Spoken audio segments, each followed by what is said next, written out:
20 de julio de 2006, 21:31 horas. Entrada 31. Sacudí el cuerpo tembloroso de Prit. El ucraniano, sacudiendo la cabeza, murmuraba un montón de incoherencias en ruso. Sus nervios finalmente no habían podido soportar por más tiempo la presión. Pasándome uno de sus brazos sobre mis hombros, le ayudé a incorporarse. Mi mente pensaba a toda velocidad. No podía largarme de allí sin encontrar a Lúculo, por supuesto, pero lo cierto era buscar al gato. Con Prit a cuestas se me antojaba algo realmente difícil. Tenía que encontrar un lugar seguro para resguardar al ucraniano, mientras encontraba a mi mascota y después volver a por él para salir de aquel maldito hospital del infierno. Una enorme y pesada puerta de madera labrada se abría en una de las paredes de aquella sala. Sus artísticos grabados y las enormes manijas de bronce estaban extrañamente fuera de lugar en el ambiente rectilíneo e hipermoderno del hospital. Aquella puerta de dudoso gusto, que parecía salida de una mansión rococó, no pegaba nada con el resto de las instalaciones. Intrigado, me acerqué hasta ella y la empujé cautelosamente con un pie. Estaba cerrada, pero una pesada llave antigua colgaba de la cerradura. Tras un par de ruidosas vueltas, la cerradura se abrió, dejando paso libre al interior. Una suave luz tamizada de diversos colores se filtraba a través de unos altos ventanales alargados, cubriendo el suelo de manchas verdes, azules y rojas. Ante nosotros abría una pequeña nave con una doble hilera de bancos de madera a los lados, que terminaba en un estrado un poco más alto donde estaba situado el altar.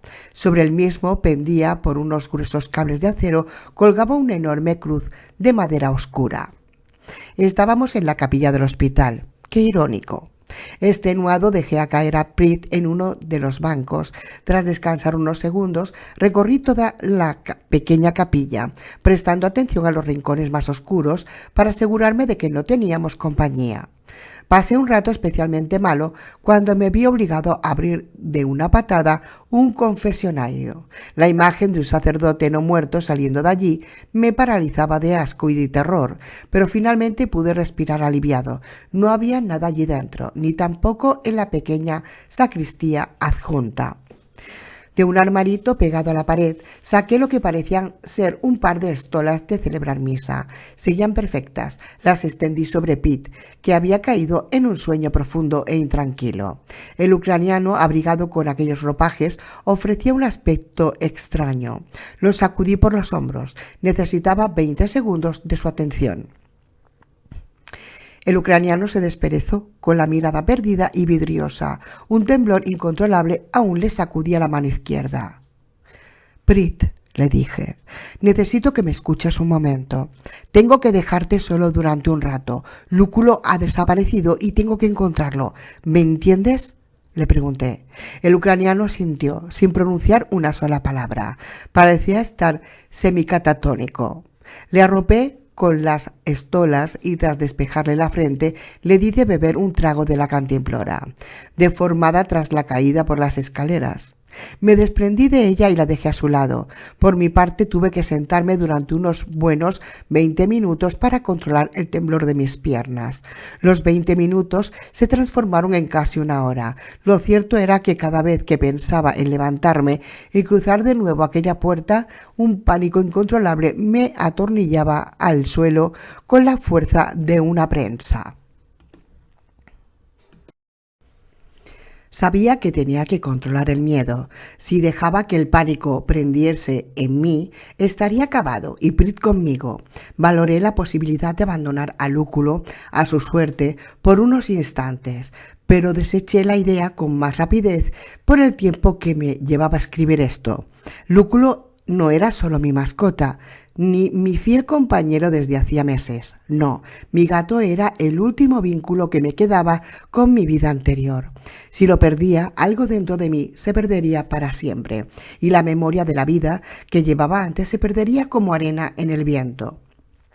No, tenía que encontrar a Lúculo, como fuese. Seguramente el pobre estaría muerto de pánico, escondido debajo de cualquier trasto. Me incorporé con un chasquido siniestro en mi rodilla que no auguraba nada bueno. Estaba más golpeado de lo que pensaba.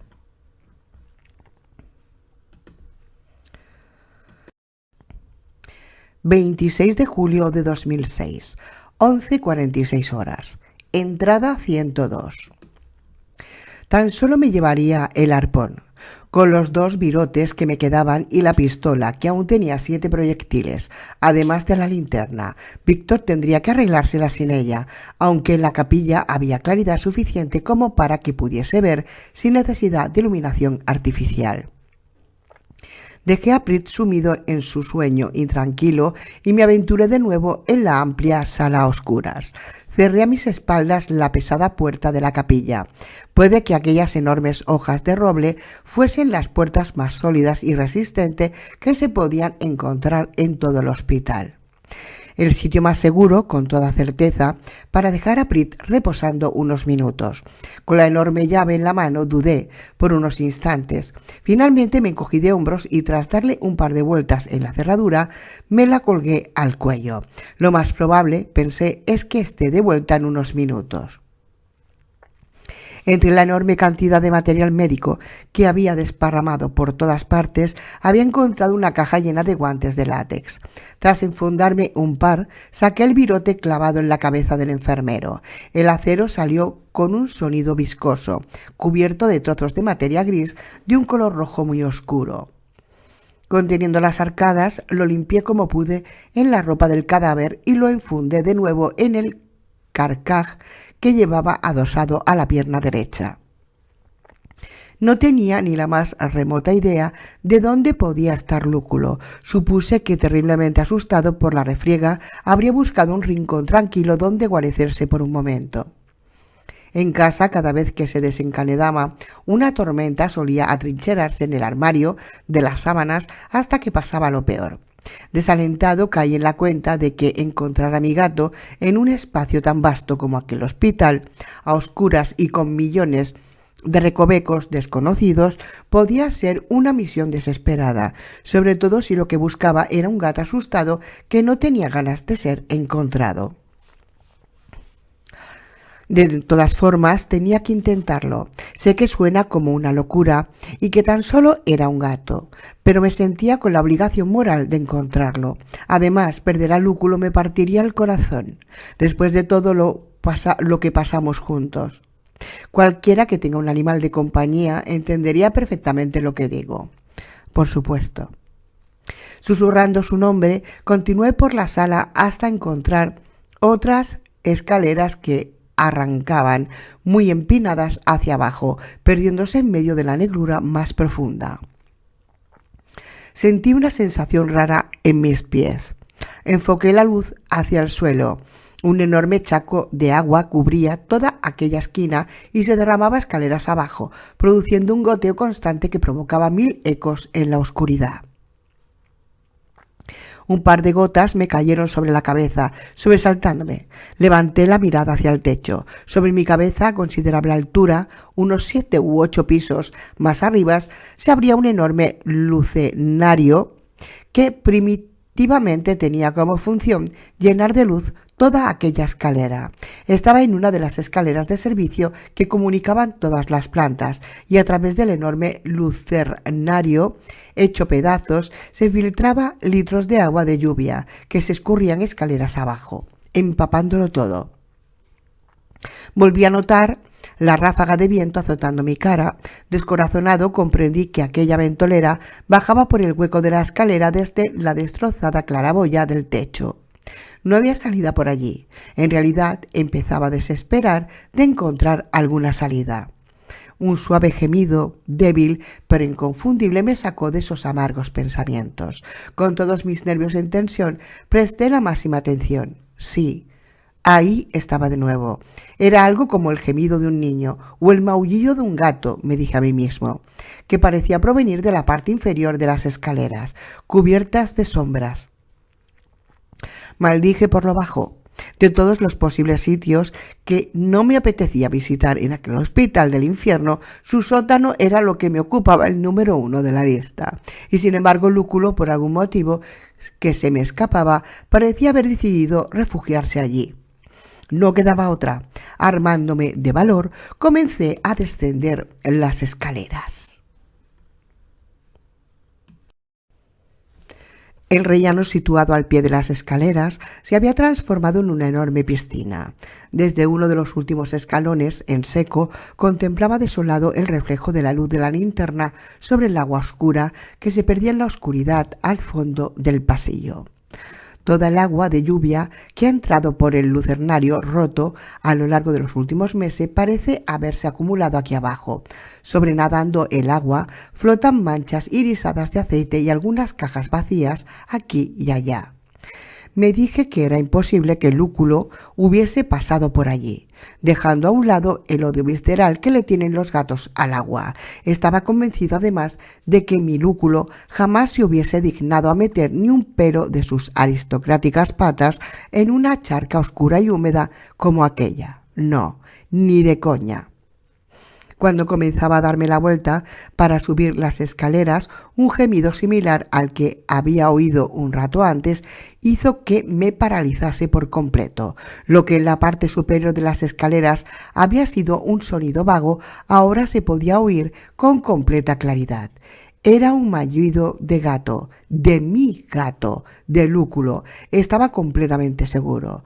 Tras convivir 2 años con aquel playboy peludo que pasaba noches enteras maullándoles a las gatas del vecindario, no podía equivocarme. El maullido, en el que vibraban notas de miedo, sonaba justo al otro lado de la extensión de agua oscura y cada vez era más débil, como si se alejase.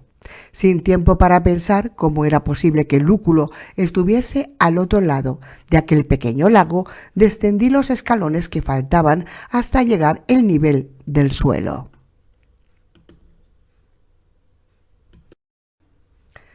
«28 de julio de 2006, 10:24 horas. Entrada 103». El agua me llegaba aproximadamente por la cintura.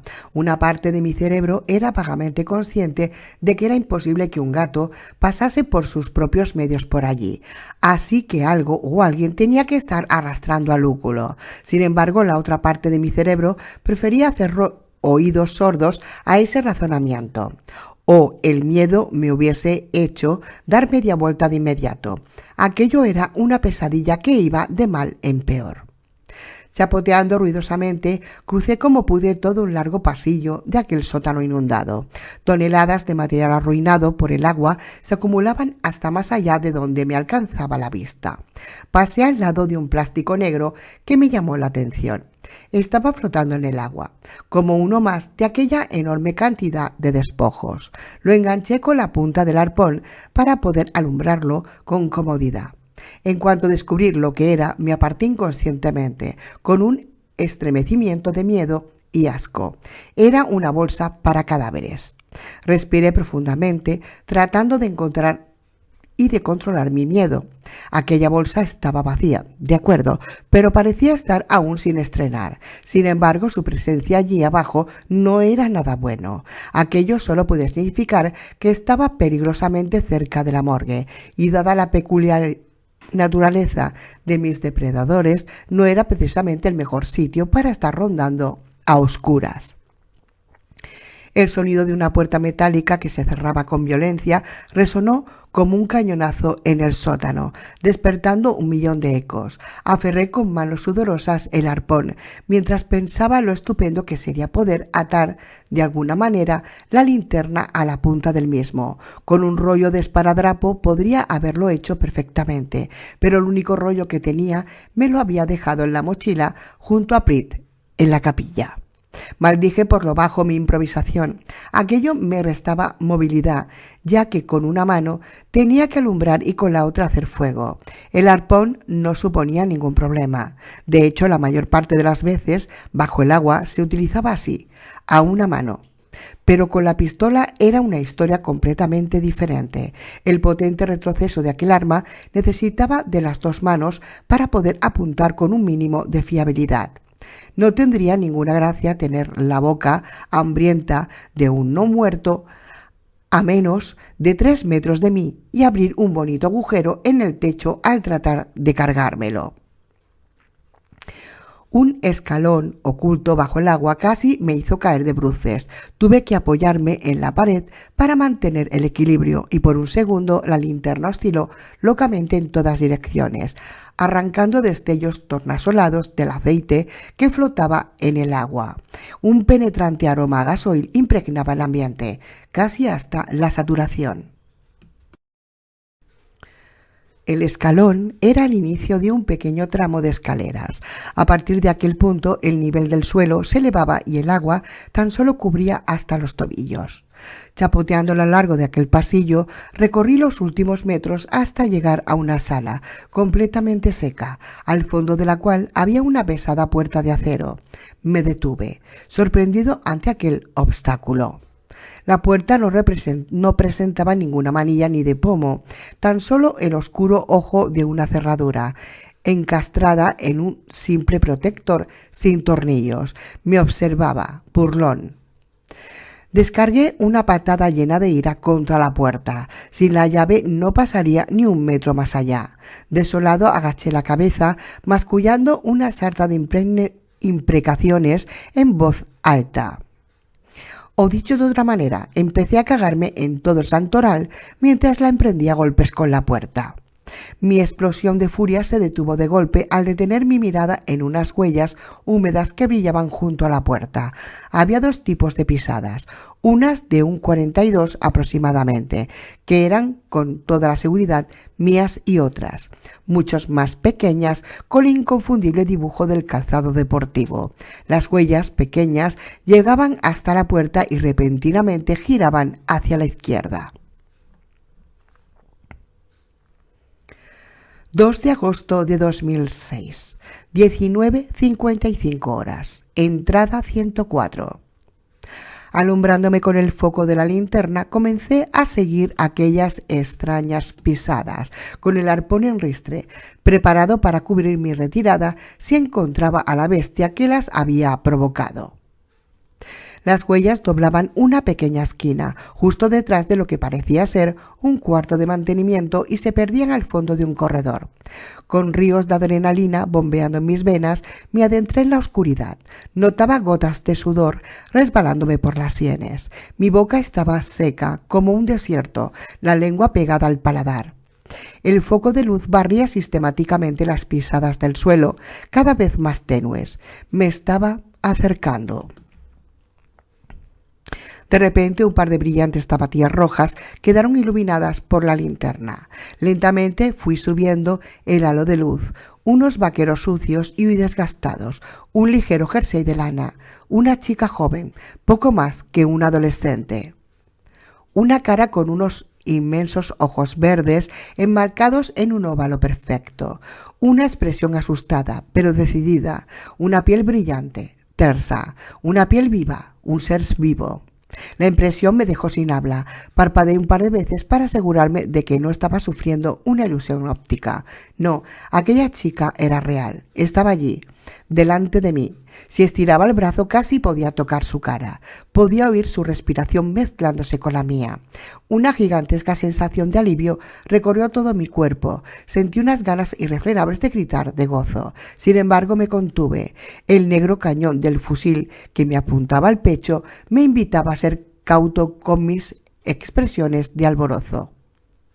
La chica bizqueó, tratando de vislumbrar mi figura entre las sombras. Me di cuenta de que estaba deslumbrándola con el haz de luz de mi linterna. Cautelosamente la apoyé sobre una mesa mientras apartaba las manos del arpón y le mostraba las palmas vacías. Noté que la chica tragaba saliva tensa. «Hola», saludé con cautela, sin poder evitarlo. Pensé que se estaba convirtiendo en una costumbre bastante odiosa el hecho de que toda la gente viva que me encontraba me apuntase con un arma. La chica se sobresaltó al oír mi voz. Por un segundo pensé horrorizado que me iba a pegar un tiro por las buenas. «Hola», repetí mi saludo. «¿Cómo te llamas?» La chica dudó, su mirada oscilaba, nerviosa, entre mi cara y el estrecho pasillo que corría a mi derecha, hacia la puerta metálica. Estaba asustada. Me tiene miedo a mí, pensé con sorpresa. Decidí intentarlo una tercera vez. Cálmate, no te voy a hacer nada, le dije tranquilizador. Me llamo... Un potente estallido ahogó mis palabras. La chica había disparado su fusil contra mí. Algo extremadamente caliente pasó muy cerca de mi cara, estrellándose con violencia contra el muro que estaba a mis espaldas. Una fina lluvia de yeso cayó sobre mí al tiempo que la bala abría un boquete en la pared del tamaño del puño de un niño pequeño. Me encogí aterrado, maldiciendo aquella estúpida situación. Aquella lunática me iba a matar. Pero, ¿qué coño estás haciendo?, grité, con una nota de pánico en mi voz. No me dispares, joder, que estoy vivo, vivo. No me dispares, me cago en... La chica temblaba ahora como la hoja de un árbol. El HK reglamentario del ejército parecía un cañón descomunal en sus manos. Viendo cómo lo sostenía, empecé a sospechar que el arma se le había disparado por accidente. Extendí una mano hacia el cañón y lo aparté hacia un lado. La belleza de ojos verdes no se opuso, dejándome hacer. Punto para mí, me dije. Ahora no la cagues, por favor. Justo en ese instante, un prolongado y lastimero maullido rompió el silencio. Una mochila colgada de la espalda de la chica empezó a removerse furiosamente, mientras algo en su interior pugnaba por salir. Una cremallera mal cerrada cedió un poco, permitiendo que una cabeza anaranjada y peluda asomase por ella, con los bigotes erizados y una expresión de profundo cabreo que había llegado a conocer bien con el paso de los años dibujada en su rostro. «¡Lúculo!», grité alborozado, mientras respiraba contento de haber encontrado por fin a mi mascota perdida. El felino había conseguido pasar gran parte de su grueso cuerpo a través de la cremallera cedida a base de forcejear y ahora pataleaba como un poseso, colgado como un vulgar saco de patatas de la abertura, con los cuartos traseros y su enorme cola aún atrapados dentro de la mochila. Finalmente, con una última sacudida, consiguió desprenderse por completo, dejando un buen número de pelos anaranjados en la tentativa. Una vez en el suelo se sentó para relamer durante unos segundos sus costados y recuperar así algo de dignidad gatuna perdida. Una sonrisa enorme afloró en mi cara. El viejo lúculo, genio y figura, como era de sospechar, al lado de una hembra y aún en medio de esta pesadilla. ¿En qué otro lugar podría encontrarlo? Levanté la mirada, con el gato en los brazos, con toda mi atención puesta en mi nueva amiga, la primera mujer viva que veía en meses. Sin embargo, no aparentaba más allá de 15 o 16 años. Es que casi podía ser su padre, por Dios. Sus ojos se cruzaron con los míos por primera vez. Aún hoy, después de todo lo sucedido, puedo recordar ese momento como si hubiese sucedido hace 5 minutos. 16 de agosto de 2006, 12:24, entrada 105. Ahora podía contemplarla con más calma. Tendría unos 16 o 17 años, a lo sumo, pero era muy alta. Los increíbles y felinos ojos verdes que tanto me habían sorprendido al principio brillaban con fuerza en medio de una cara de facciones armoniosas adornada con unas cuantas pecas. Una densa cabellera oscura se derramaba sobre sus hombros. Su cuerpo, fibroso y delgado, parecía flexible como un junco, y un par de pechos turgentes se adivinaban debajo del enorme jersey raído que llevaba puesto. Se notaba tensión acumulada en todos sus músculos mientras permanecía pendiente de cada uno de mis movimientos. Era la viva imagen de una pantera a punto de salir corriendo. «Me llamo Lucía». Su voz era cálida, quizás un poco temblorosa, pero era evidente que la joven estaba asustada. «¿Y tú?». Le repetí mi nombre por segunda vez. Asimismo le presenté a Lúculo, aunque añadí con cierta sorna. Creía que ellos dos ya se conocían. Un intenso rubor comenzó a cubrir las mejillas de Lucía mientras explicaba de forma apresurada. «Pensaba que estaba abandonado», me dijo. «Escuché el ruido de disparos arriba y subí a ver qué era. Me encontré a tu gato por el camino y lo recogí sin pensarlo. No quería robártelo», añadió a la defensiva. Te creo, respondí con mi mejor sonrisa mientras rascaba las orejas de Lúculo. Dime, ¿qué demonios haces aquí? Una sombra oscura veló los ojos de Lucía, mientras un temblor imperceptible recorría su cuerpo. Yo no debería estar aquí. Meneó la cabeza y al cabo de unos segundos repitió con voz monótona. Yo no debería estar aquí. Bueno, si te sirve de consuelo, yo tampoco debería estar aquí. Es más, añadí resoplando, mientras me incorporaba trabajosamente, ninguno de nosotros debería estar aquí en estos momentos. ¿Es que vienes con alguien más? Había auténtico temor en su voz. Bueno, he dejado descansando en la capilla a un piloto ucraniano al que le faltan 2 dedos de una mano y se le está empezando a ir la cabeza. Observé su cara de sorpresa y añadí, muy seguro de mí mismo, pero es buen chico. Ahora cuido de él. Creo que solo necesita dormir un poco. Me oía a mí mismo y no podía creer lo que estaba diciendo. 5 minutos antes estaba literalmente muerto de miedo en medio de un pasillo oscuro, rezando para encontrar la forma de salir de allí lo antes posible, y ahora me encontraba galleando como un adolescente en la edad del pavo delante de aquella preciosidad. Vale que hacía varios meses que no veía una sola mujer viva, pero aquello era excesivo. Sin embargo, Lucía no parecía ser consciente de nada de aquello. Reía encantada, aliviada, como yo de no encontrarse frente a un no muerto y supongo que complacida por tener nueva compañía. ¿Dónde estabas?, le pregunté. ¿Cuánto tiempo llevas aquí? Casi 5 meses. Me observó de los pies a la cabeza con aire escrutado. No eres del equipo de rescate, ¿verdad?, indagó con aire escéptico. Me imaginé la estampa que ofrecía, con el neopreno manchado y lleno de rasguños, el arpón cruzado en la espalda y una pistola colgada a la cintura, al más puro estilo Pancho Villa. El estetoscopio que aún pendía de mi cuello no hacía más que añadirle un toque surrealista al asunto. Al menos pensé, me había afeitado en el concesionario justo antes de salir hacia aquí.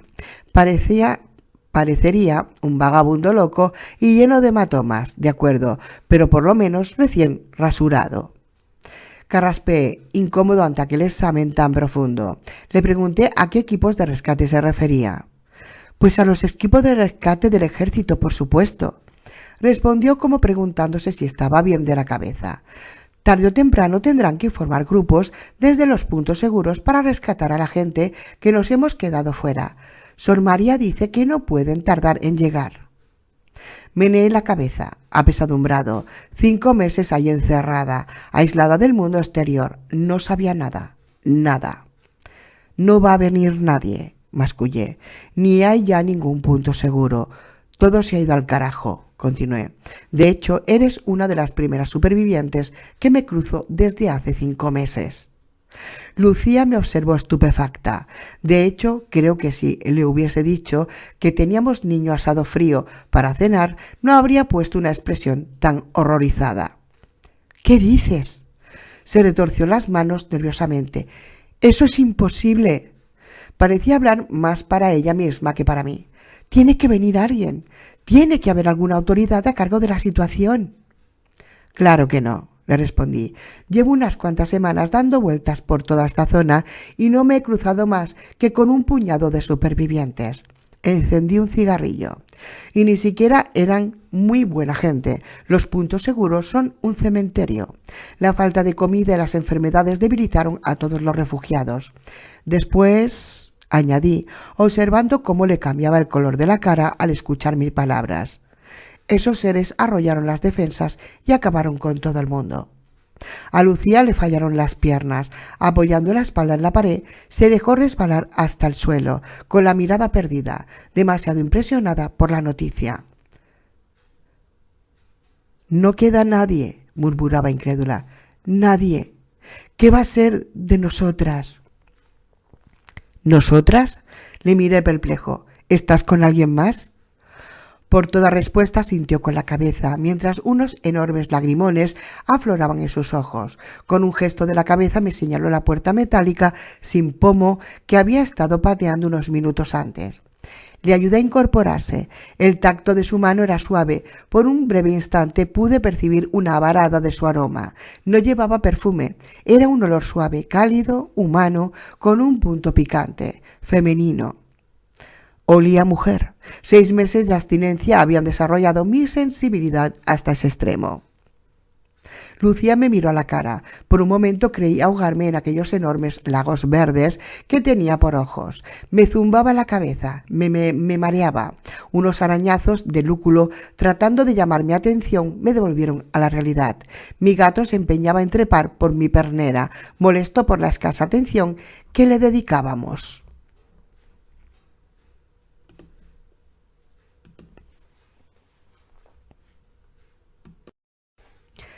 ...24 de agosto de 2006... ...14:19 horas... ...entrada 106... Volvimos sobre nuestros pasos, cruzando de nuevo la amplia extensión de agua del sótano hasta llegar al arranque de la escalera. Pese a ser 2 personas que se acababan de conocer, o puede que precisamente por eso, los dos avanzábamos chapoteando lado a lado sin pronunciar ni una sola palabra. De vez en cuando uno de los dos tropezaba con algún objeto oculto bajo el agua y se tenía que apoyar en el otro, musitando un breve gracias o un cuidado ahí, pero nada más. Era curioso, hasta ese momento había estado convencido de que en cuanto encontrase a cualquier otro superviviente que no fuese el lacónico ucraniano, me pondría a hablar por los codos. Sin embargo, ahora me mantenía en silencio, sin saber qué decir, confuso como un adolescente en su primera cita. Supongo que a ella le pasaba lo mismo. En realidad, creo que lo que nos sucedía era muy sencillo de explicar. Tras tantos meses de aislamiento y mutismo, tras tanto estrés y peligro, habíamos aprendido a comprender dolorosamente el valor del silencio. Habíamos descubierto que había cosas que no era necesario pronunciar en voz alta para ser conscientes de su existencia. Y la presencia de otro ser vivo al lado era una de ellas. Ambos estábamos gozando de aquella experiencia redescubierta, de una manera tan intensa que pensábamos, al menos yo lo pensaba, que hablar podría romper el hechizo. Tardamos tan solo unos cuantos minutos en llegar hasta la puerta de la capilla. El camino que a la ida me había parecido una eternidad se me hizo asombrosamente breve en esa ocasión. Estaba como obnubilado. Encontrar por primera vez un superviviente que hablase mi idioma y que no pretendiese pegarme un tiro a la primera y que parecía estar aún más desvalida que yo había supuesto una auténtica conmoción para mí. Necesitaba un momento para reflexionar. Saqué la llave del cordón que llevaba colgado al cuello y la inserté en la cerradura de la capilla. Lo primero que pensé, nada más abrir la puerta, fue que Prit había muerto. La cabeza le colgaba en un ángulo imposible sobre el pecho y no movía un solo músculo. Medio derrumbado sobre el banco donde lo había apoyado un momento antes. Su cuerpo estaba flácido y relajado, como si estuviese a 1.000.000 de años allí y no en un sucio hospital abandonado y lleno de cadáveres. Me precipité corriendo por el pasillo, preparándome para lo peor. La tensión había sido demasiado para el ucraniano. Tantos meses al límite habían cobrado su precio. Me sorprendí a mí mismo llorando. No, no podía ser. Prit, no, por favor, por favor. Al llegar a su lado, comprobé que el ucraniano aún respiraba. Un enorme suspiro de alivio vació de aire mis pulmones. Acuné la cabeza de Víctor contra mi pecho. Todavía no, viejo amigo, todavía no. Aguanta un poco más. Pritchenko no estaba muerto, por supuesto, pero su estado era preocupante. Tenía una mirada vidriosa que se perdía en el infinito y un delgado hilillo de baba le pendía de la comisura de la boca, dándole un aspecto desvalido y frágil. Repetí su nombre varias veces, pero no conseguí llamar su atención de ninguna manera. Prit estaba como catatónico, ido del todo. Lucía contemplaba mis esfuerzos un par de pasos detrás de mí, con una expresión de perplejidad pintada en el rostro. Evidentemente se preguntaba cómo demonios podía haber llegado hasta allí, desde otra ciudad, arrastrando a alguien que obviamente era un inválido. Solo había que verlo, un tipo bajito, de bigotes, con un brazo en cabestrillo empapado en sangre y 1000 pequeños cortes recientes en la cara y que por encima parecía estar en Urano.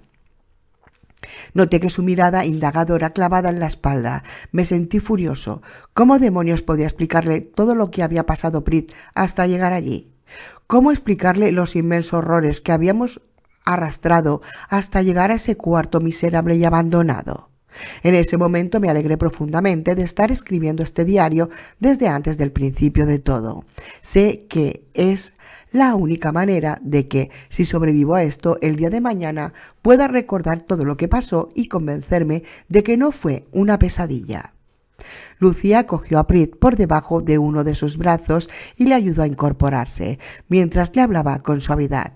Me sorprendió la delicadeza con la que trataba al ucraniano. Parecía un niño cuidando a un patito con un ala rota. Caminando lentamente emprendimos nuestra ruta hacia la puerta metálica del sótano. En aquel momento me resultaba evidente que con Prit en esas condiciones era absolutamente imposible salir de allí. Oh, por supuesto, podía intentarlo en solitario, es decir, Lúculo y yo solos, y seguramente lo conseguiríamos, pero esa era una opción que quedaba descartada. No podía abandonar a Prit a su suerte, ni a aquella chica, y además la sola idea de volver a estar sin compañía de nuevo me resultaba tan terrible que me revolvía el estómago. No, para bien o para mal, me quedaba allí con ellos. Si había sido capaz de soportar todas las pruebas hasta el momento, podría con lo que me echasen por delante. Finalmente llegamos a la puerta. Lucía le propinó una serie de golpes, 2 rápidos, 3 más espaciados y finalmente una sonora patada, y esperó durante un momento. Al cabo de unos segundos, alguien manipuló el mecanismo de cierre por dentro y la puerta se abrió. Un chorro de luz salió del marco abierto, deslumbrándonos por unos segundos. Luz eléctrica. De alguna manera tenían corriente eléctrica allí dentro. Sin pensarlo, di un par de pasos hasta plantarme al lado de la puerta. Olía a comida, a algo bastante rico a juzgar por el aroma. Eché un vistazo hacia atrás al túnel lóbrego, húmedo y oscuro que dejaba a mis espaldas. Dudé. Ya había tenido malas experiencias en el pasado con otros supervivientes. No sabía que me encontraría al otro lado de aquella puerta, o más exactamente a quién y con qué intenciones, pero dadas las circunstancias parecía merecer la pena averiguarlo. De hecho, creo que no me quedaba otra alternativa posible. Sin dudarlo más, traspuse el marco. La pesada puerta metálica se cerró detrás de nosotros con un sonido sordo, dejando de nuevo el pasillo sumido en la oscuridad. Fuera lo que fuese aquel lugar, ya estábamos allí.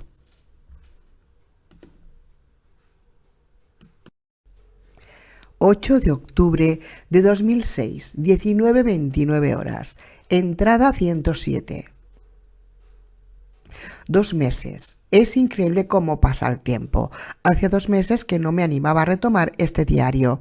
He estado a punto de hacerlo todos los días que llevo pasados aquí, pero siempre por algún motivo u otro lo dejaba para mañana. Supongo que ver esta libreta me recordaba el infierno que he pasado hasta llegar a este sitio. Pero ahora eso da igual, ya estoy mucho mejor.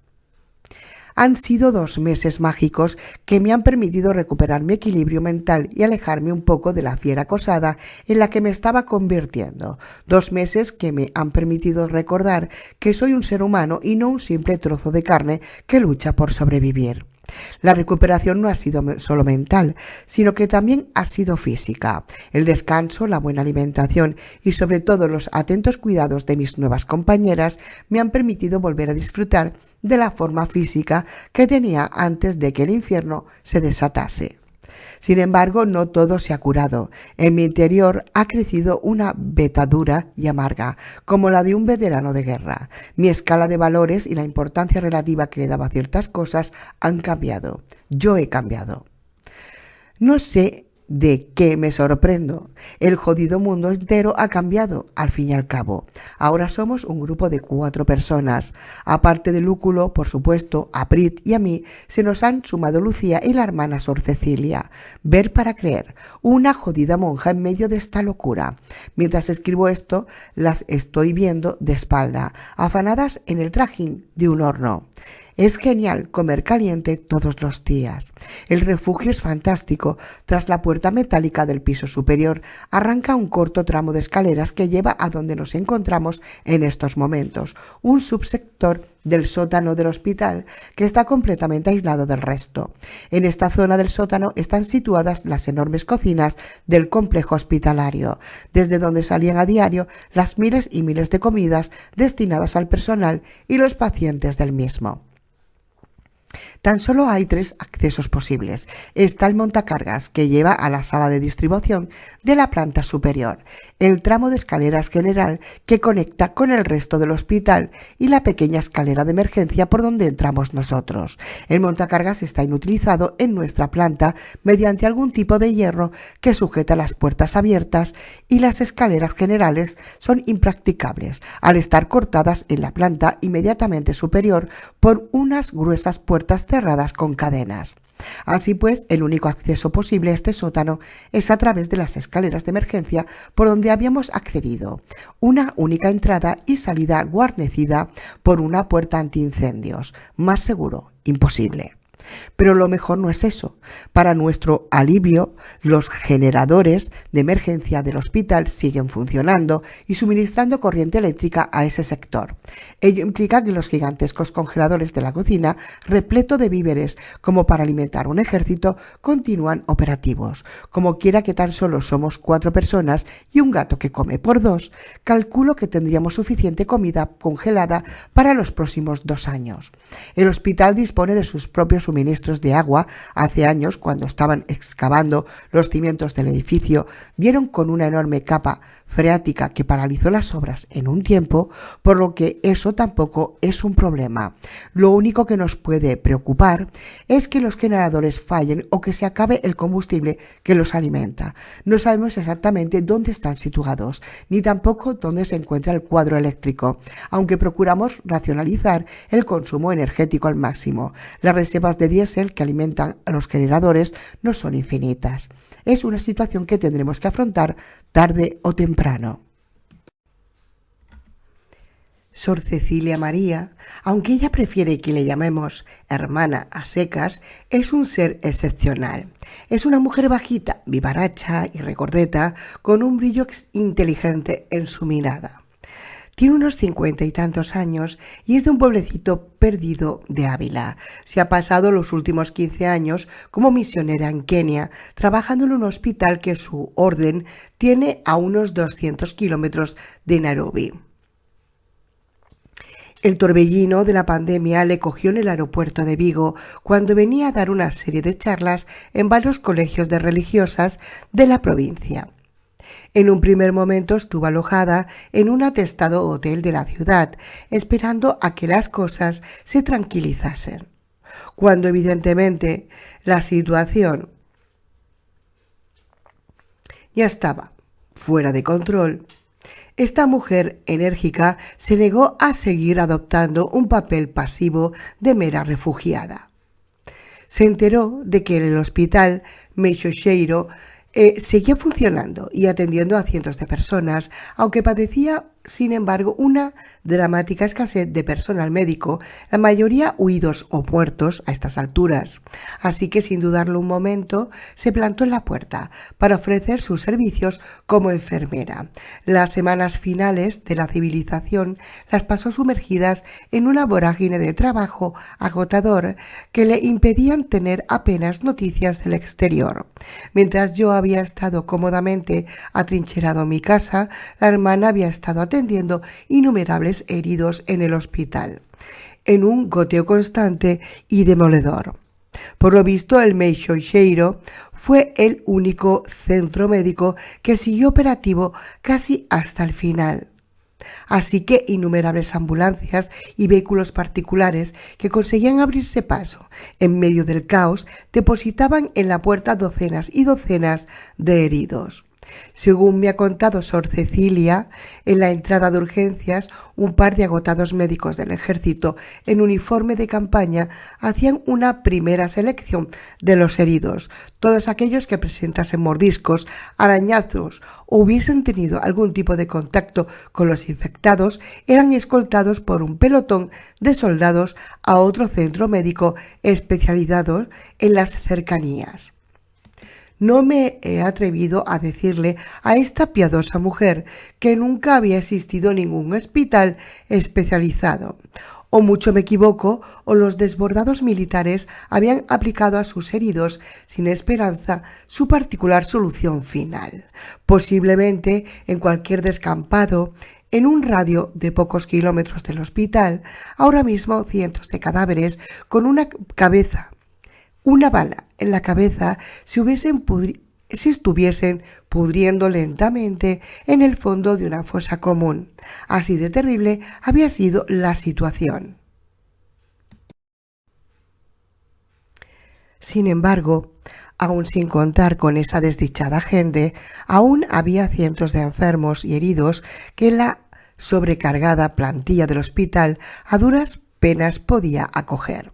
Accidentes de tráfico, heridos en disturbios y saqueos, infartos, apendicitis, toda la variada gama de enfermedades y accidentes que podían sufrir el ser humano seguía fluyendo al colapsado Meixoeiro, mientras la situación se iba degradando paulatinamente. De repente un día llegó la orden de evacuación total hacia el punto seguro de Vigo. Las autoridades ya no podían garantizar la seguridad del perímetro y de cada 4 ambulancias que salían ante un aviso de urgencia, tan solo la mitad conseguían retornar. Las otras eran devoradas misteriosamente. 10 de octubre 2006, 17:05 horas. Entrada 108. Una compañía mecanizada de la Brilat apareció una mañana para organizar el convoy de evacuación. Cientos de enfermos y heridos fueron hacinados en camiones militares descubiertos, ambulancias, taxis, vehículos privados y, en general, cualquier cosa con 4 ruedas que aún pudiese andar, junto con toneladas de medicamentos y la mayor parte del agotado personal médico. Tan solo unos 100 y pico pacientes en un estado demasiado grave como para ser trasladados a ninguna parte tuvieron que ser abandonados en el hospital. Un pequeño grupo de voluntarios, entre los que se encontraba la hermana Cecilia, decidió quedarse para atender a aquella pobre gente, que de otra manera se hubiese visto irremediablemente abocada a una agonía lenta y dolorosa en la más absoluta soledad. Quizás hubiese sido mejor así. Era un grupo de 3 médicos y 5 enfermeros, contando a Sor Cecilia. Además de ellos, un pequeño pelotón variopinto de soldados y policías fue destacado allí como fuerza de protección, con la misión de atrincherarse en el hospital y esperar la llegada de un fuerte grupo de rescate más adelante. Como es obvio, dicho grupo nunca llegó. Mientras los sanitarios luchaban por mantener con vida a los pacientes graves, los militares se dedicaban a fortificar sistemáticamente los accesos del hospital. De ahí todas las puertas bloqueadas que habíamos encontrado. El sótano donde estábamos ahora fue bautizado como Numancia por un sargento primero con un macabro sentido del humor. En caso de que las defensas cayesen, todo el mundo debía de refugiarse en este sector. Los generadores fueron puestos en modo automático y se cortó la corriente eléctrica a todo el edificio, excepto aquellas cocinas, para reducir el consumo al máximo. Una vez hecho todo esto, solo les quedaba esperar. Fue entonces cuando apareció Lucía. Es una cría de tan solo 16 años, casi 17, como no se cansa de repetir, pero ya tiene un cuerpo de escándalo. Vivía con sus padres en Bayona, una pequeña villa turística a poco más de 20 kilómetros de Vigo. Cuando fue ordenada la evacuación de toda la población civil a los puntos seguros, el Ayuntamiento de Bayona trató de hacerlo de una manera sistemática y ordenada. De algún modo consiguieron reunir una flota de autobuses con los que trasladar a la población, mientras miles de personas esperaban pacientemente en el entorno del parador de turismo, situado en una pequeña península. Los autobuses realizaban el corto viaje de ida y vuelta entre Bayona y el punto seguro una y otra vez, incansablemente. En medio de la confusión, Lucía subió en un autobús mientras su familia lo hacía en otro distinto, confiando en encontrarse al cabo de unos minutos en el punto seguro. Lucía se dejó llevar plácidamente, demasiado abrumada por la situación, como todo el mundo, para poder hacer otra cosa. Sin embargo, el autobús de los padres de Lucía nunca llegó a su destino. En algún punto del camino desapareció misteriosamente. Evidentemente todo el mundo se temió lo peor. En esos momentos el acoso en torno al punto seguro empezaba a hacerse más severo. Los no muertos ya pululaban por doquier. Lucía casi se vuelve loca de la desesperación, sola sin saber la suerte corrida por sus padres, envuelta en el marasmo del punto seguro, obligada a dormir hacinada junto con otras 300 personas en una antigua nave de congelados, comiendo unas raciones cada vez más escasas. Decidió que tenía que encontrar a su familia como fuese.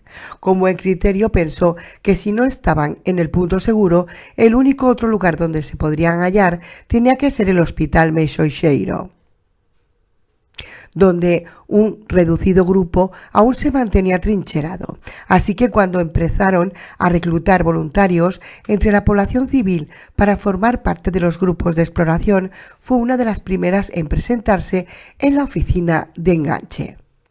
Le proporcionaron una guerrera de camuflaje que le quedaba un par de tallas grandes y unas pesadas botas de combate, pero no le dieron armas. No había suficientes para todo el mundo.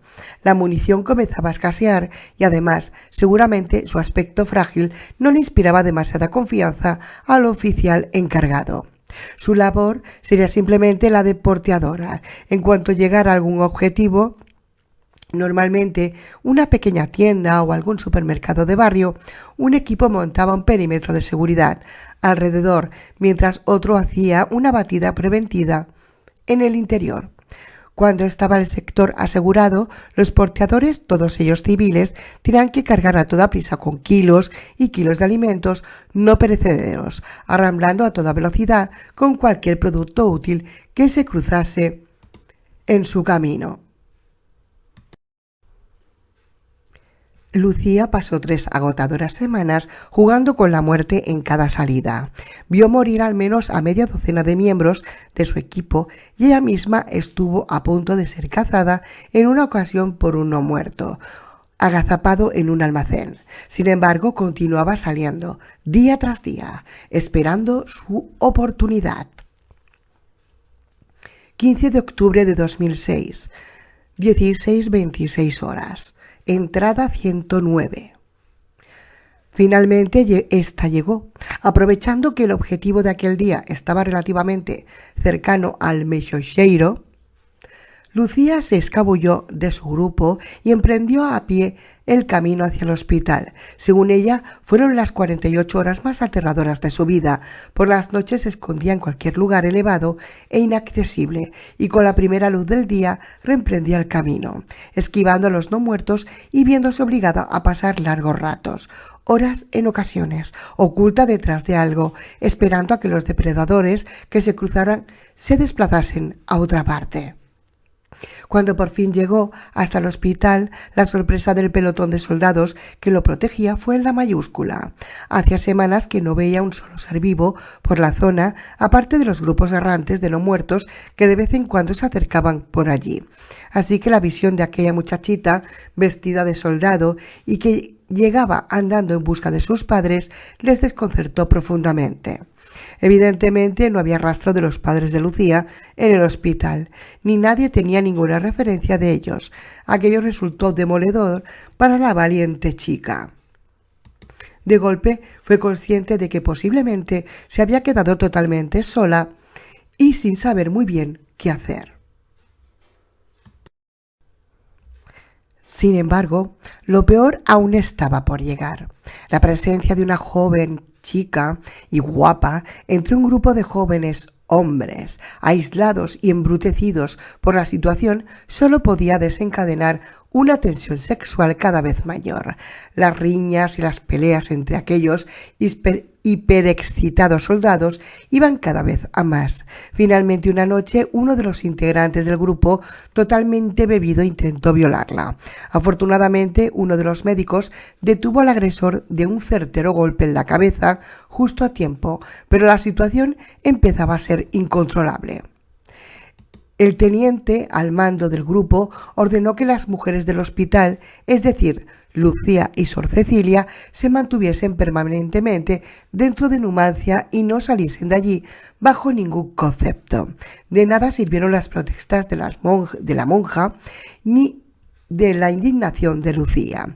El teniente, un tipo de la vieja escuela, no quería mujeres mezcladas con los hombres bajo sus órdenes y no había más que decir. Así, durante un par de semanas, se vieron obligadas a trabajar de cocineras y asistentes del grupo de las plantas superiores, mientras los pacientes iban falleciendo lentamente uno a uno.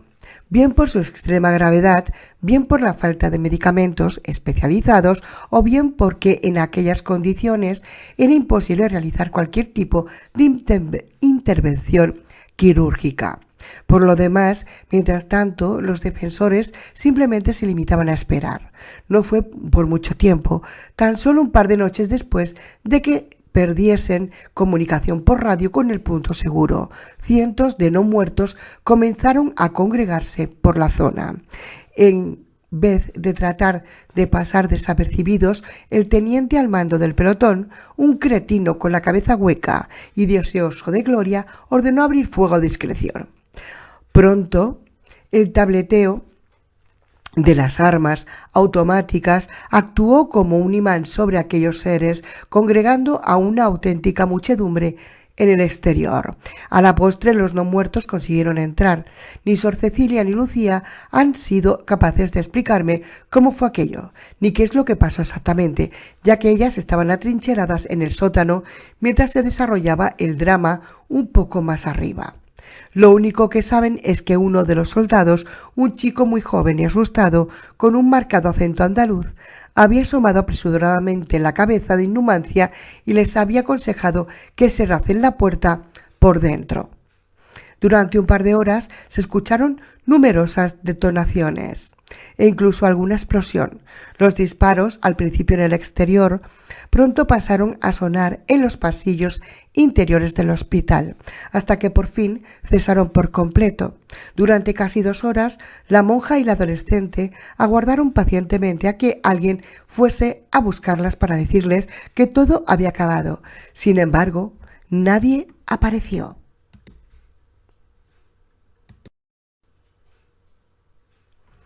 17 de octubre de 2006, 17:23 horas. Entrada 110. Lucía, armándose de valor, se arriesgó a salir de Numancia para tener noticias del grupo. Lo único que pudo ver fue lo mismo que meses más tarde nos encontraríamos Prechenko y yo. Corredores abandonados, huellas de peleas por todas partes y ni un solo ser vivo. Desde aquel momento, las 2 mujeres habían estado viviendo en aquel sótano, protegidas del exterior.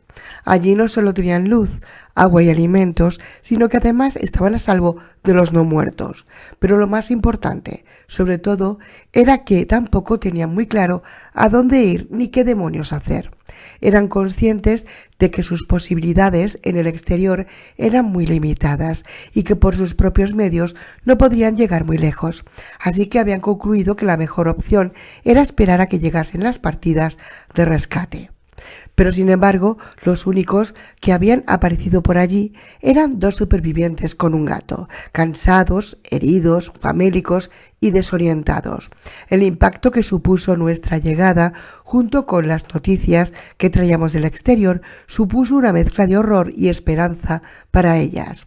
Horror por descubrir que no quedaba nada en pie de la sociedad que conocían, y esperanza porque ahora nuestra presencia les permitiría ver por fin una salida a aquella situación tan compleja. Víctor está muchísimo mejor. En cuanto entramos por la puerta, Sor Cecilia lo adoptó bajo su protección como una gallina clueca un pollito. No solo fue capaz de remendarle con notable maestría su destrozada mano izquierda, a la que sin embargo le faltan 2 dedos de forma irremediable, sino que además consiguió sacar al ucraniano de la tremenda crisis nerviosa en la que se había enterrado. Su diagnóstico había sido sorprendentemente coincidente con el mío: neurosis de guerra. Había dicho: no es irremediable, pues normalmente un par de semanas en un lugar seguro y tranquilo, lejos de cualquier tipo de tensión nerviosa, sirve para atajarlo.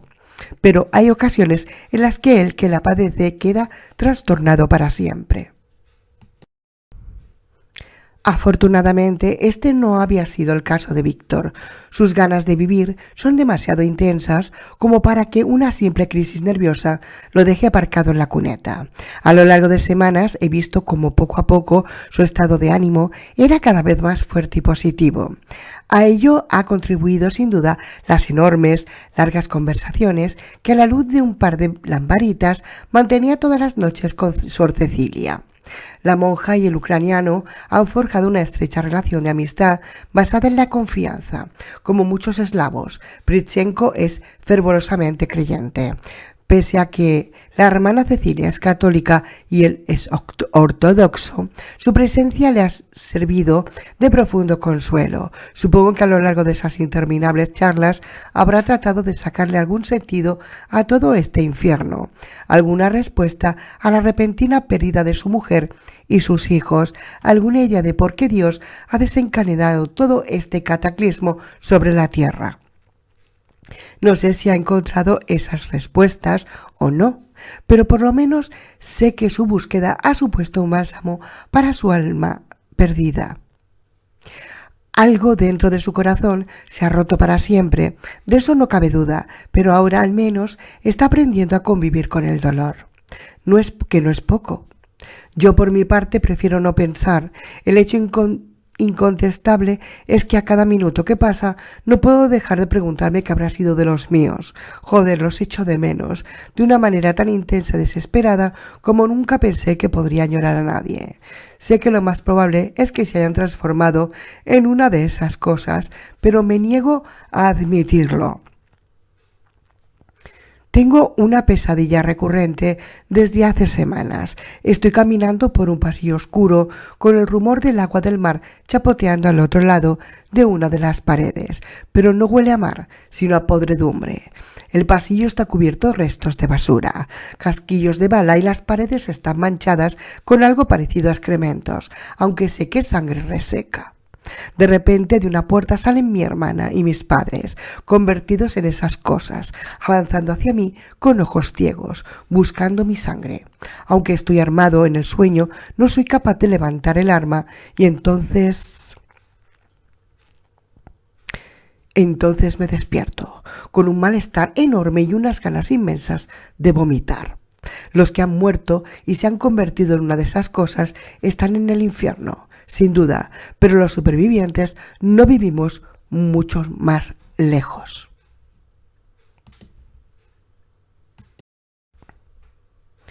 «23 de octubre 2006, 10:54 horas. Entrada 111. Tenemos que salir de aquí, y rápido, además. Ayer por la tarde estaba con Prit discutiendo en el hueco de la montacargas cuál sería la vía más rápida para alcanzar al GL y traerlo hasta nuestra salida de emergencia. Ambos estábamos de acuerdo en que teníamos que mover el pesado todoterreno desde el lugar donde lo habíamos dejado, al otro lado del hospital, hasta una posición más segura en esta zona.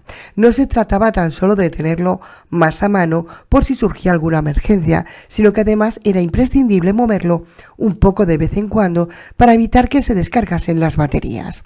El invierno se acercaba lentamente y mucho me temía que pudiese afectar seriamente el motor de arranque. En medio de la conversación, el ucraniano se irguió de forma súbita, como un perdiguero olisqueando el aire ansiosamente, con una expresión reconcentrada en su rostro. ¿No lo hueles?, preguntó. ¿Oler qué?, respondí desconcertado. He de reconocer que después de 7 meses rodeado de basura y cadáveres descomponiéndose lentamente, mi pituitaria no tenía la misma sensibilidad que antaño. «Incendio», dijo Víctor, con los ojos cerrados, mientras olfateaba el aire ansiosamente. Abrió los ojos de golpe y se giró hacia mí, mirándome intensamente. «¿Incendio? ¿Un fuego? ¿Aquí en el hospital?» «No aquí en hospital. Fuego fuera. Fuego forestal. Yo no estoy equivocado», respondió Prit, con voz ahogada.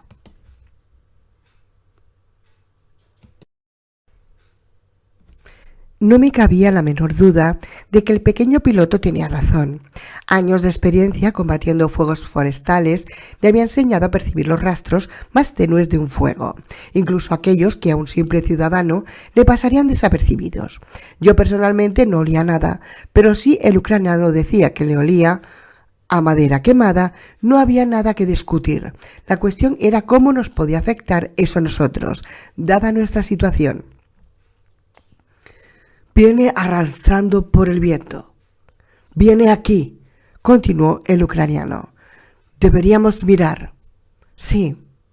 Nos miramos fijamente durante unos segundos. El ucraniano meneó la cabeza y yo solté un juramento por lo bajo. Ambos éramos conscientes de lo que iba a suceder. «Joder», pensé. Otra vez en el baile, una vez más. No nos quedaba otra que asomar nuestra nariz fuera de la madriguera, nos gustase o no. Tomada la decisión, volvimos de nuevo al interior de Numancia. En pocas palabras, pusimos rápidamente al corriente a la hermana Cecilia y a Lucía de la situación. La expresión de alarma que puso esta última cuando se enteró de que nos íbamos a aventurar de nuevo al exterior fue casi cómica. Mientras me ayudaba a abrocharme el remendado traje de neopreno, no cesaba de parlotear nerviosamente a mi alrededor, recordándome 1000 cosas que no debía hacer. No te arriesgues demasiado, no entres en sitios oscuros, no te acerques a nada sospechoso, no te alejes de Prit, no... Traté de tranquilizarla un poco, no solo por ella, sino porque estaba consiguiendo que yo mismo me pusiese más nervioso todavía. No es que Lucía sea una histérica, ni nada por el estilo, pero la posibilidad de que nos pasase algo en el exterior parecía perturbarle profundamente. Finalmente, tanto Prit como yo estuvimos listos. Ambos íbamos armados con un par de fusiles de asalto de los que habían quedado abandonados por los militares en el hospital. Además, cruzado en la espalda, llevaba el arpón con un virote montado y otros 2 de repuesto atados a la pantorrilla derecha. Por su parte, el ucraniano, ataviado con un espantoso chándal color fucsia que hería la sensibilidad cromática más elemental, llevaba un enorme cuchillo de caza metido en una funda sobre los riñones, mientras mascaba chicle de forma mecánica, sorprendentemente tranquilo.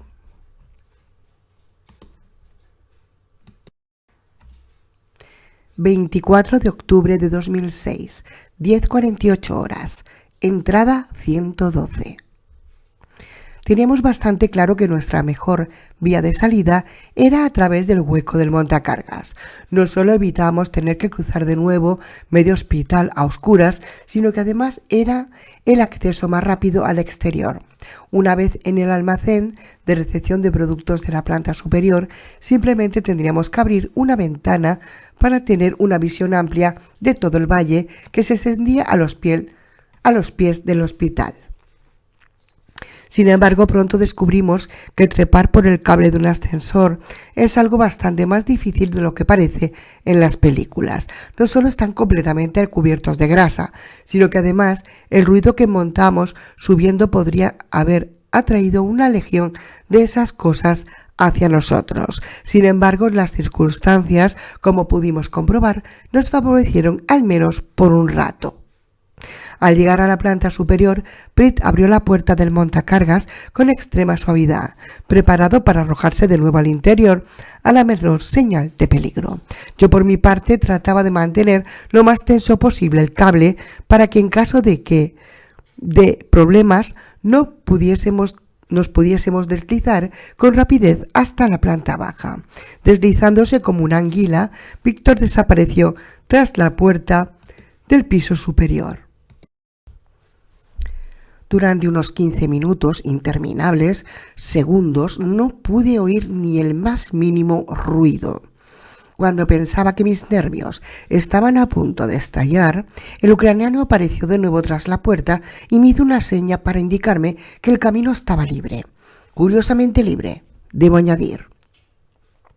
Por primera vez en 2 meses sentí la luz del sol directamente sobre mi piel, y la sensación fue tan fantástica que me quedé paralizado por un momento, disfrutando de aquel maravilloso placer. Estábamos en el almacén de la planta superior, un pesado portalón metálico por donde antaño entraban los camiones de los proveedores. Estaba abierto de par en par, posiblemente abandonado de cualquier manera en el momento de la evacuación del complejo hospitalario. Por allí entraba la luz del sol. Noté cómo los nervios me atenazaban la boca del estómago. Si aquella enorme puerta estaba abierta, eso significaba que nada impedía a los no muertos pasar con toda libertad por el interior de aquella enorme sala.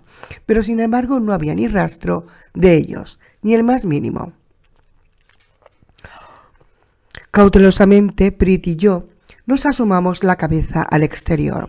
Era un precioso día de principios de otoño, aunque el sol estaba y brillaba intensamente en un cielo totalmente despejado. Un fuerte viento del noroeste hacía que la sensación térmica fuese baja, pero aquel viento, a su vez, traía un intenso olor a madera quemada. Hasta yo podía percibirlo en aquel momento. Mi mirada se paseaba nerviosamente de derecha a izquierda, tratando de localizar cualquier posible movimiento sospechoso, pero no había ni un alma a la vista. Tan solo docenas de pájaros, con movimientos atolondrados, volaban hacia todas partes, completamente desorientados. El ambiente estaba cargado de electricidad, como una especie de tensión contenida que se palpaba en todas partes. De repente, Pritchenko me pegó un codazo en las costillas para reclamar mi atención.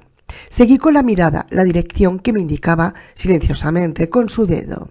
Sobre las colinas que rodeaba aquel extremo del valle, en una longitud de más de 2 kilómetros, una espesa columna de humo se elevaba, trazando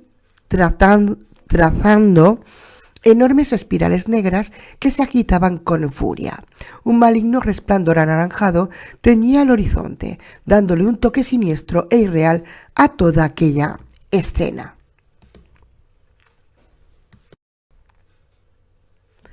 Me quedé completamente horrorizado contemplando la escena. Un incendio, un puto incendio forestal.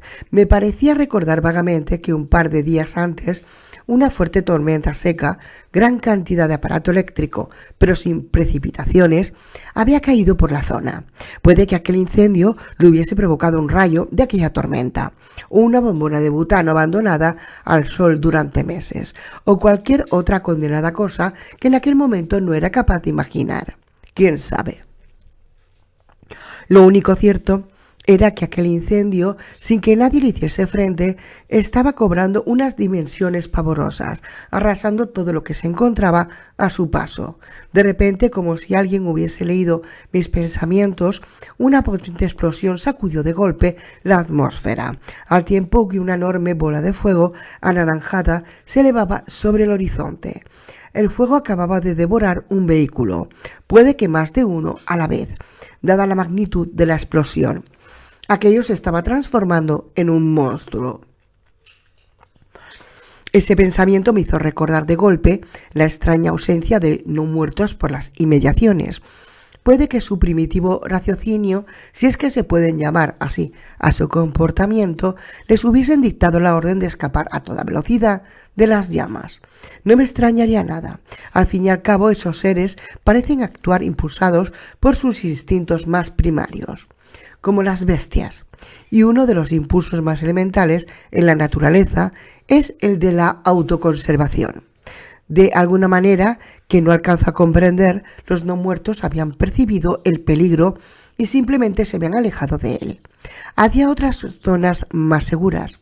O posiblemente las llamas atrapasen a docenas, cientos, quizá miles de ellos, pero aún así quedarían todavía millones de esas almas condenadas pagando por ahí. No, el fuego en sí no era la solución del problema, sino que suponía otro problema aún mayor. Un cubo de mierda más para añadir al barreño ya rebosante en el que chapoteábamos los supervivientes. Un par de jabalíes, surgiendo del enmarañado bosque en que se había transformado el jardín delantero, atravesaron corriendo la explanada desierta del aparcamiento, en dirección opuesta al muro en llamas. Prit y yo nos mirábamos, sin decir nada. Si los animales huían del fuego era porque su instinto les dictaba que aquel lugar ya no era seguro. Quizás deberíamos tomar ejemplo, decía su mirada. De todas formas, no hacía falta un instinto muy afilado para darse cuenta de todo eso. Simplemente fijándose dónde estaba el frente del incendio y de dónde soplaba el viento, era fácil deducir que el incendio caería sobre el hospital en un par de horas, tal vez 4. Nada más. Ese era el tiempo del que disponíamos. No había tiempo que perder. 26 de octubre de 2006, 16:38 horas. Entrada 113. Rápidamente rodeamos la pared sur del hospital, en dirección al aparcamiento, donde habíamos dejado abandonado de cualquier manera el GL hace un par de meses. Recordaba a la perfección que la puerta del acompañante había quedado abierta por completo y que incluso un par de aquellos seres se habían colado en el interior del vehículo. No sabíamos los que nos podíamos encontrar allí, pero desde luego contábamos con que la batería del GL se hubiese descargado por completo. No estaba seguro de haber apagado los faros cuando saqué a Prit a rastras del coche, así que cualquier cosa era posible.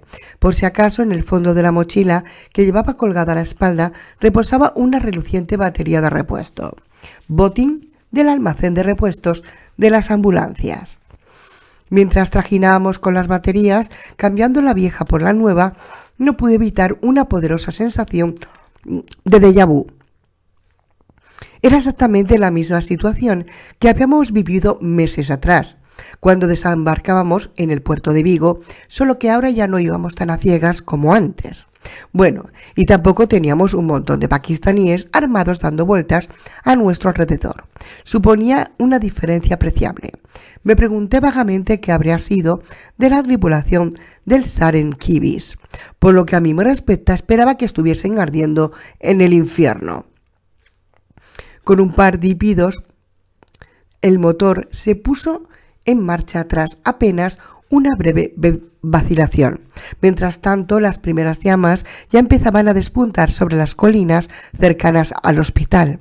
El cielo estaba teñido de un intenso color anaranjado y el olor a humo era entonces perfectamente perceptible.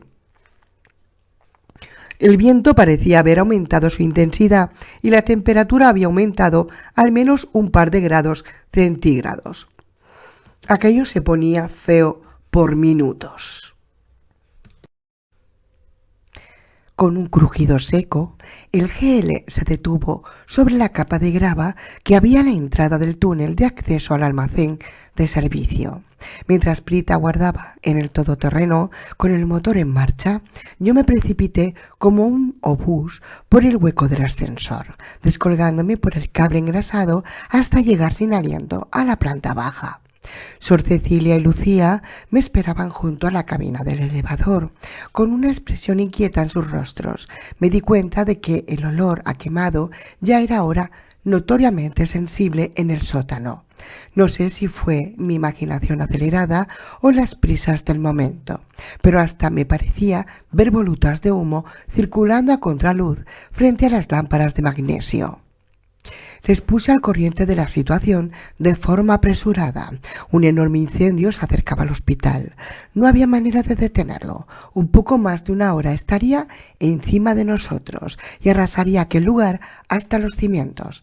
Hasta los putos no muertos habían huido a toda velocidad que sus maltrechos cuerpos les permitían.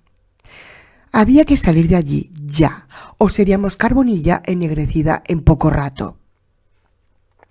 Su reacción fue mucho más serena y tranquila de lo que me podía haber imaginado. Mentalmente me había hecho la idea de enfrentarme a una pataleta de considerables dimensiones o incluso a una negativa rotunda a salir de la ciudad del sótano. De la seguridad del sótano, pero afrontaron la noticia con una ecuanimidad pasmosa. Mientras Lucía se dirigía a la esquina del almacén donde habíamos dejado depositadas las mochilas de emergencia, como acostumbraba llamarlas, la religiosa siempre se limitó a preguntarme si había alguna posibilidad de desbloquear el elevador y ponerlo de nuevo en funcionamiento. «Hay muchas cosas que puede hacer esta monja», dijo, «pero trepar más de 10 metros por un cable lleno de grasa no es una de ellas. Así que mueve el culo, hijo, o me tendrás que ayudar a salir por el lado más largo, y eso nos llevará mucho tiempo». Sonreí por lo bajo mientras meneaba la cabeza, demasiado impresionado como para hablar. Aquellas dos mujeres estaban hechas de un material muy duro. Tenían que estarlo para haber sobrevivido solas durante tanto tiempo y haber aguantado todo aquel infierno sin ser devoradas. Al fin y al cabo, donde hombres de pelo en pecho se habían doblado como muelles rotos frente a las dificultades, ellas simplemente habían apretado los dientes y seguido adelante un poco más. No, definitivamente no me las veía con un par de remilgadas. Menos mal.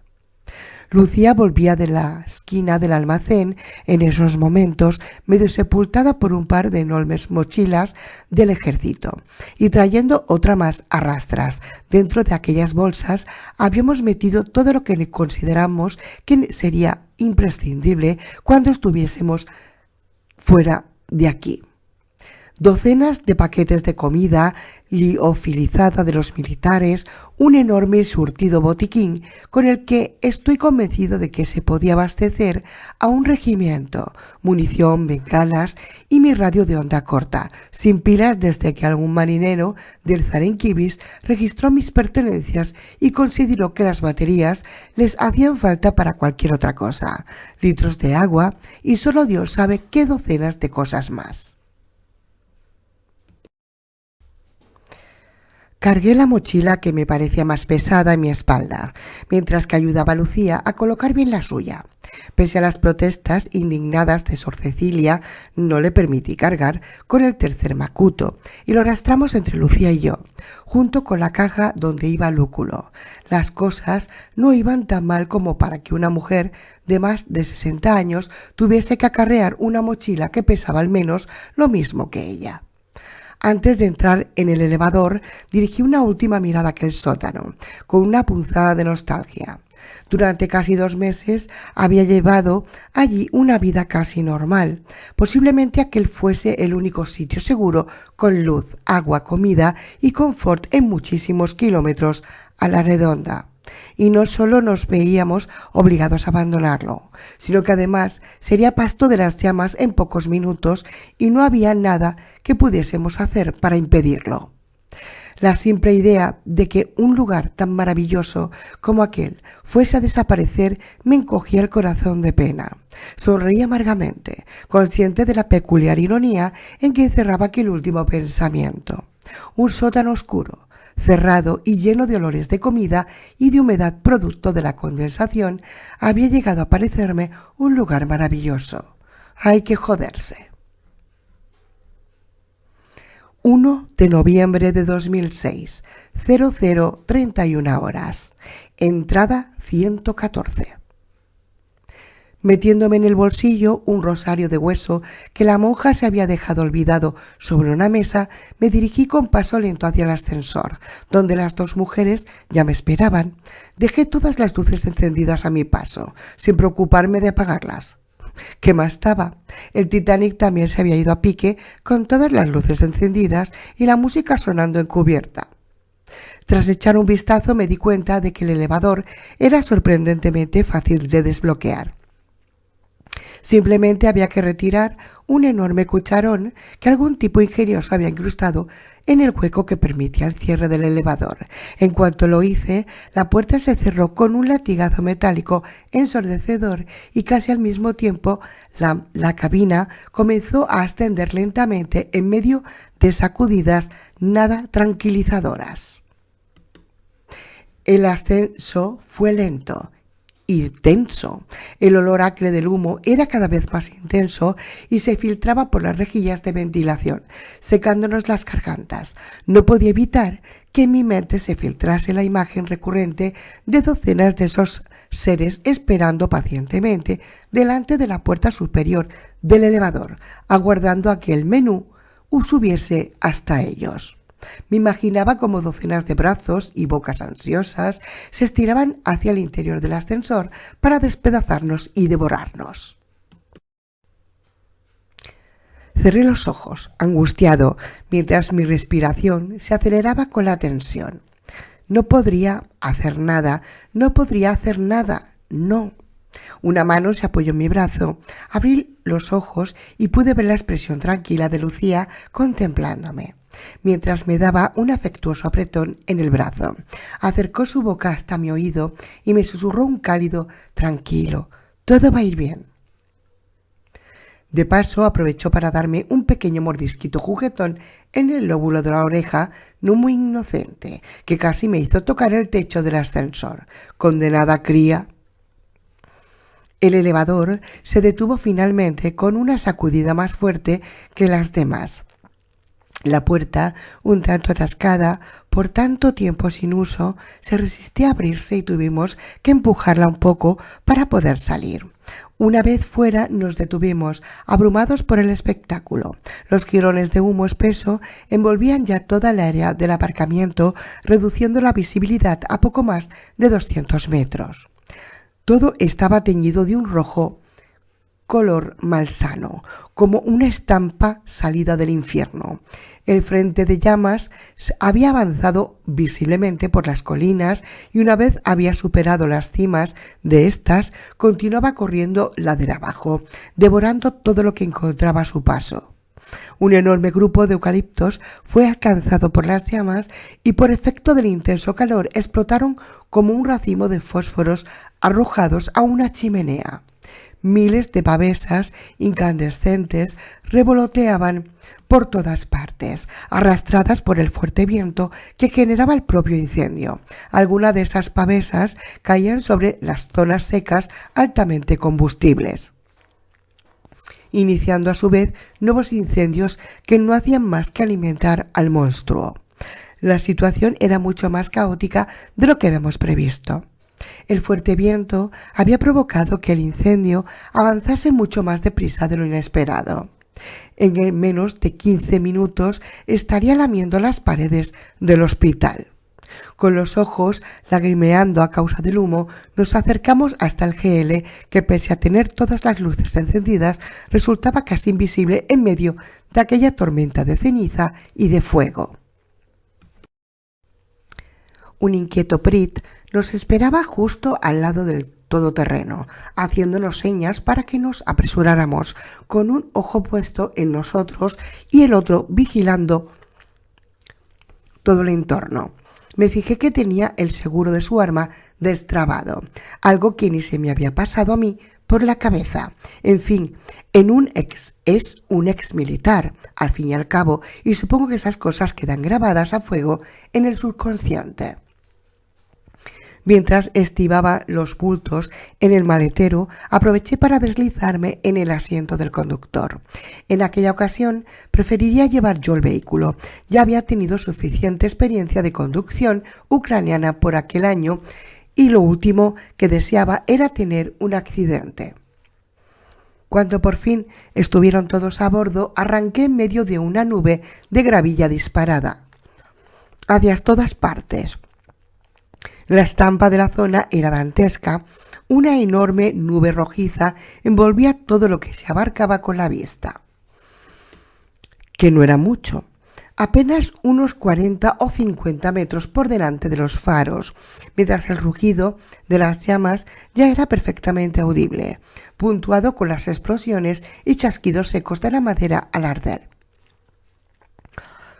Atravesando la explanada a ciegas, esquivé en el último momento los restos de un Peugeot abandonado, con manchas de sangre reseca en su interior.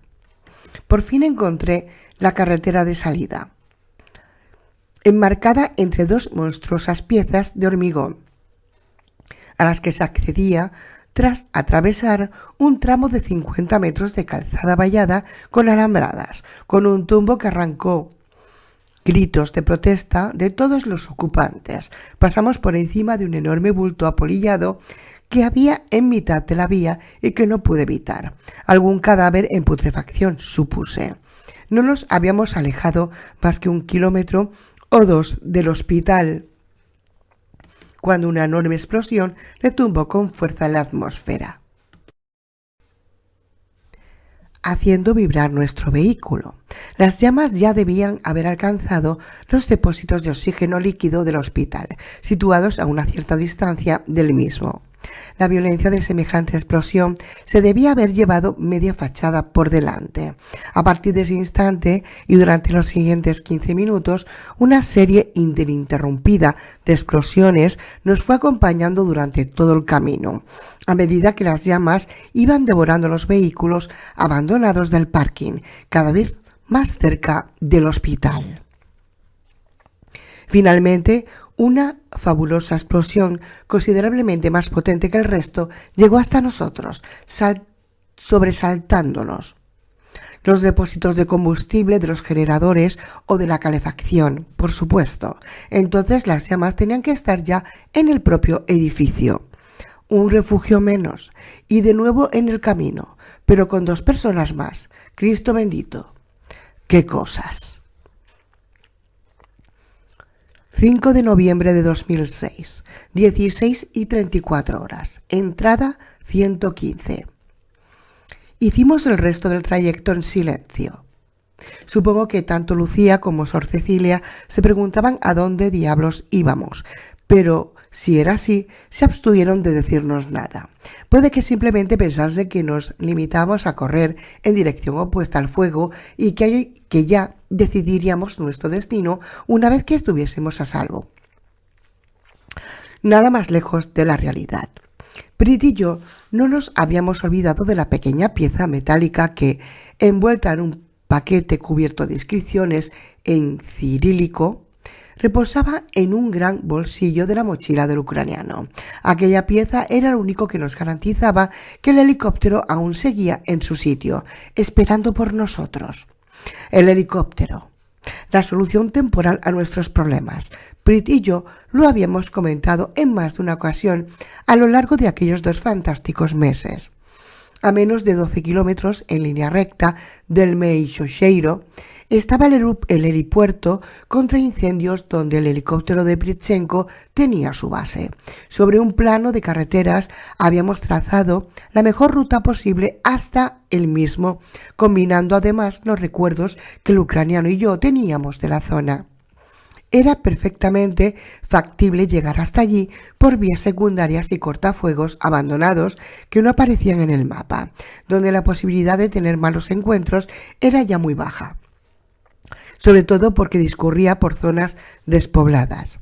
Habíamos planeado intentar llegar hasta el helipuerto en octubre, cuando las primeras lluvias ocultasen nuestros movimientos un poco a los no muertos, para intentar traer el aparato hasta el hospital, donde podríamos cargarlo hasta los topes, pero aquel jodido incendio nos había obligado a acelerar nuestros planes. En fin, teníamos que llegar hasta allí como fuese.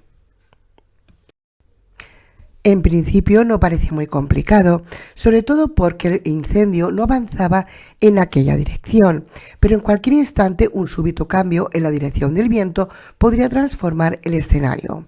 De momento la zona por la que circulábamos parecía a salvo, mientras el fuego, tras haber devorado el enorme complejo hospitalario, reduciéndolo a un gigantesco montón de escombros incandescentes que se veían brillar en la distancia, con las llamas asomando por las ventanas hacia un punto donde se adivinaban a contraluz las formas de los primeros edificios del extrarradio de Vigo. Si nadie lo impedía, y lo único que se me ocurría que podía hacerlo era un fuerte aguacero, aquel incendio iba a devorar la ciudad hasta los cimientos en cuestión de horas. Definitivamente el viejo mundo de los hombres había acabado. El nuevo mundo, el mundo de los no muertos, el mundo cadáver, había llegado para ocupar su lugar, eliminando poco a poco los rastros de nuestra presencia sobre la faz de la tierra. Sentía como si los pocos puñados de supervivientes dispersos fuésemos los últimos de nuestra raza. Era aterrador. 24 horas después. Estamos en la base forestal. La carretera que seguimos para venir hasta aquí estaba totalmente libre de obstáculos, excepto los 2 últimos kilómetros, cortados por un desprendimiento de tierra y que tuvimos que hacer a través de un viejo cortafuegos que desembocaba muy cerca de la enorme piedra donde estoy sentado escribiendo esto ahora mismo. Desde la cima de este monte, a unos 600 metros sobre el nivel del mar, tenemos una vista privilegiada de toda la ría de Vigo, parte de la de Pontevedra y muchos kilómetros tierra adentro. No se ven señales de vida por ninguna parte, de vida humana, por supuesto. La base estaba absolutamente desierta cuando llegamos y parecía llevar varios meses en ese estado, a juzgar por la espesa maleza que estaba creciendo justo sobre la puerta y que tardamos unos buenos 5 minutos en cortar para poder acceder al recinto vallado. Para nuestro alivio, el helicóptero de Brit aún está aquí.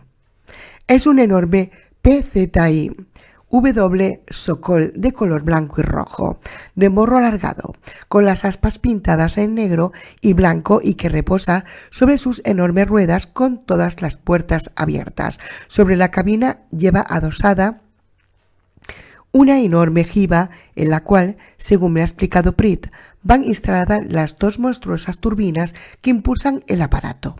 El interior es amplio y espacioso, ya que aparte de los asientos del piloto y el copiloto, caben otras 10 personas más. Aunque normalmente las brigadas helitransportadas eran de tan solo 9 miembros, por comodidad. Con un pequeño tractor de remolque hemos sacado el enorme aparato al exterior, a la pista de asfalto, donde puedo ver ahora a Prit encaramado entre las aspas, con la ojiva de una de las turbinas abiertas, afanándose en cambiar la pieza averiada. Me alegro de tener al ucraniano aquí. No solo ha demostrado ser un compañero fenomenal a lo largo de estos meses, sino que además ahora podremos salir de aquí gracias a él. Por otra parte, el incendio parece estar devorando toda la zona norte de la ciudad. Con unos potentes binoculares Zeiss me he pasado las últimas 4 horas oteando el horizonte, incluyendo Vigo, que está a unos buenos 15 kilómetros.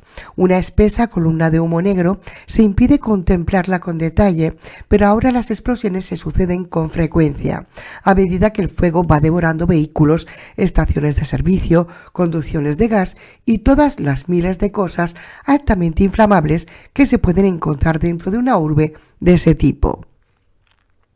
Me alegro de no estar allí. El humo me impide además contemplar el puerto, envuelto en una densa masa de cenizas y hollín. Me pregunto si el Zarenkibis sigue ahí fondeando en la dársena exterior o se las habrán apañado para salir de allí. 14 de febrero de 2007. 10:53 horas. Entrada 116. Enfoque a donde enfoque los binoculares, los puedo ver, los no muertos. Hay cientos, miles de ellos, pululando por todas partes. Supongo que el incendio los habrá forzado a salir de la ciudad y ahora vagan por los campos y por los pequeños pueblos y urbanizaciones del extrarradio, buscando algo a lo que echarle el diente o sabe Dios a lo que. Confío en que el fuego se haya llevado por delante muchos de ellos, atrapados en el dédalo de calles de Vigo, pero por lo que puedo comprobar, la mayor parte ha podido huir a tiempo. Viniendo hacia aquí tan solo nos hemos cruzado con un par de ellos y a bastante distancia, pero es tan solo cuestión de tiempo que se dejen caer por aquí. Así que nos vamos, y muy lejos además. Lo hemos decidido. Nuestro destino será Tenerife, en las Islas Canarias. Es la única salida lógica.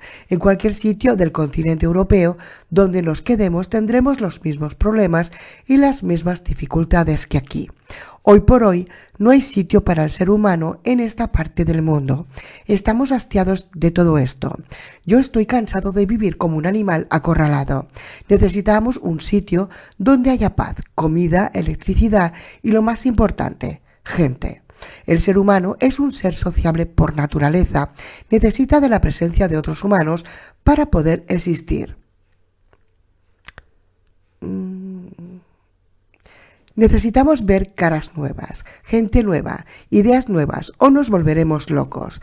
Temo que si no nos encontramos con un grupo más amplio de gente, pronto empecemos a perder parte de nuestra humanidad. Con la radio del helicóptero hemos podido captar algunas transmisiones muy débiles y llenas de interferencias, pero que no dejan lugar a dudas. Son transmisiones militares y hacen referencia al tráfico aéreo en el puerto de Los Rodeos, en Tenerife. Ese aeropuerto, por lo tanto, sigue operativo y suponemos que eso debe implicar que hay un asentamiento de población en sus alrededores. Lucía ha recordado muy juiciosamente que el espacio marítimo y aéreo de las islas fue cerrado para evitar que llegase más gente, pero eso fue hace muchos meses ya. Quiero creer que la llegada de un nuevo grupo de supervivientes a estas alturas será bien recibida. Eso no te lo crees ni tú, tío. Un problema no dejaba de dar vueltas en mi cabeza. La enorme distancia a recorrer. Hay más de 1.700 kilómetros entre una parte de la península y las Islas Canarias. La autonomía de un helicóptero como el Sokol está en torno a los 400 kilómetros, con lo cual a mí no me salen las cuentas de ninguna manera. El vuelo en línea recta queda totalmente descartado, así que la única alternativa es ir volando sobre la península, cruzar el estrecho y llegar hasta Tarfaya, la zona de Marruecos más cercana a las islas. Una vez allí, apenas un par de horas de vuelo nos separarían de Fuerteventura. La posibilidad de repostar por el camino era, cuanto menos, problemática. No sabíamos cuál era el estado de los aeropuertos y aeródromos que quedaban por el camino, ni siquiera si estarían allí cuando llegásemos. El combustible de un helicóptero no se puede obtener en una estación de servicio cualquiera, sino que tiene que ser un tipo específico que solo se obtiene en refinerías y aeropuertos, lo cual acrecentaba el problema. Así que por más que me estrujaba los sesos, no era capaz de ver cómo solucionar aquel dilema. Hoy por la mañana Víctor y yo estábamos trasteando alrededor de un mapa, mientras comentábamos las diversas posibilidades que nuestra escasa autonomía de vuelo nos permitía. El ucraniano era partidario de volar hacia el sur, sobre la costa portuguesa y tratar de repostar en las inmediaciones de Oporto y posteriormente en Lisboa, Huelva, Tánger, Rabat, Casablanca y así progresivamente hasta llegar frente a las islas. A mí Después de la experiencia de Vigo, la posibilidad de tomar tierra en las cercanías de una metrópoli de varios millones de habitantes como Oporto me pareció una pesadilla. Yo era partidario de ir bordeando por el interior sobre zonas despobladas y tratar de repostar en pequeños helipuertos y aeródromos olvidados como aquel. Por supuesto, era consciente de que las posibilidades de encontrar secos a esos aeródromos, es decir, sin una gota de combustible, era considerablemente más alta que en un gran aeropuerto, pero aún así lo consideraba preferible acercarme a las inmediaciones de una gran ciudad. Cualquiera de las dos opciones implicaba un montón de dificultades, en definitiva, un viaje lleno de horrores. La solución, una vez más, vino de manos de Lucía, mientras Víctor y yo discutíamos sobre el plano. Ella nos escuchaba mientras dirigía miradas cada vez más pensativas a la parte inferior del helicóptero. De repente nos interrumpió. «Víctor, ¿qué es eso?», dijo mientras señalaba a una estrafalaria cestilla que estaba apoyada justo debajo de la panza del enorme Sokol. «¿Eso?», respondió el ucraniano. «Eso es el Bambi». Al observar la expresión de extrañeza que se dibujaba en su cara y en la de Lucía, se sintió obligado a explicarse. El Bambi es como le llamamos a la bolsa que se llena de agua para apagar los incendios. Normalmente llevaba a las cuadrillas hasta el fuego y después desplegaba el Bambi. Lo llenaba en cualquier río cercano y lo vaciaba sobre las llamas. A continuación, repetía el proceso una y otra vez. Sonrió. Era mi trabajo, ¿sabes? ¿Y qué capacidad tiene?, volvió a preguntar Lucía, ahora con un brillo inteligente en la mirada. Unos 2000 litros de... más o menos. Pero no veo qué demonios importa eso ahora, respondió Pritchenko, malhumorado. Espera, creo que veo por dónde va, le interrumpí yo. 2000 litros son... Pues claro, 2 toneladas. Si en vez de llevar agua llevamos combustible, entonces nuestra autonomía pasaría a ser de... Lucía miró inquisitivamente a Pritchenko, pero este ya nos había dado la espalda mientras abalanzaba sobre un papel, donde hacía cálculos apresuradamente. Finalmente, al cabo de un par de interminables minutos, emitió un par de gruñidos satisfechos, se giró sonriente hacia nosotros y nos guiñó un ojo. «Creo que puede funcionar», empezó a decir, llevando el depósito lleno hasta los topes y con una cisterna de 2000 litros de combustible colgando debajo de nosotros, podríamos llegar sin necesidad de repostar en ninguna parte. Va a ir un poco justo, sobre todo si nos encontramos viento de frente por el camino, pero podría llegar. Se interrumpió, con la mirada perdida en una pared, mientras su mente seguía haciendo cálculos. «Podría llegar», repitió con un brillo emocionado en la mirada. «Sí, podría funcionar». 1 de marzo de 2007, 11:48 am. Entrada final de Apocalipsis Zombie 1. Sentí una enorme sensación de gozo en el pecho. Íbamos a salir de allí. No me lo podía creer. Así que ahora, mientras Brit le pega los últimos toques a las turbinas de Sokol, una reluciente montaña de bidones repletos hasta los bordes de combustible del helicóptero se apilan ordenadamente atados en el borde de la pista, dentro de una enorme y ultrarresistente red de transporte. La idea es llevar colgada esa enorme bolsa de la panza del helicóptero, en el lugar donde normalmente tendría que ir el dichoso Bambi. Cada vez que necesitemos repostar, Víctor posará el aparato en zona despejada y tranquila para trasegar parte de esos barriles al depósito del helicóptero. Parece una empresa fácil, después de todo lo que hemos pasado. El helicóptero ya está cargado, con nuestras pertenencias y todo está listo para salir mañana, con las primeras luces del día. Las chicas están descansando dentro de un hangar y Víctor acaba de cerrar la tapa de las turbinas con una expresión satisfecha en su rostro. Estoy sentado en esta enorme roca del final del helipuerto, con Lúculo enroscado entre mis pies, mordisqueándome los cordones.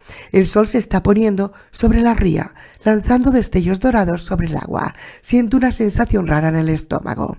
Posiblemente no vuelva a ver este paisaje nunca más. Somos el último tren que sale de esta estación. Si todavía queda alguien por esta zona, mucho me temo que esté condenado a corto o a medio plazo.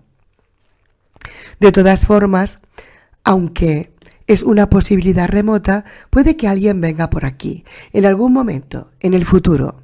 He dejado esta copia completa de mi diario dentro de una funda de plástico, en la mesa principal del hangar. Si todo se va al diablo y nos quedamos por el camino, por lo menos si alguien lee esto, sabrá que durante 9 largos meses un grupo de personas peleó duramente por sus vidas, que no nos rendimos en ningún momento y que siempre llevamos en nuestro interior el sentimiento más noble, bello y diferenciador del ser humano: la esperanza.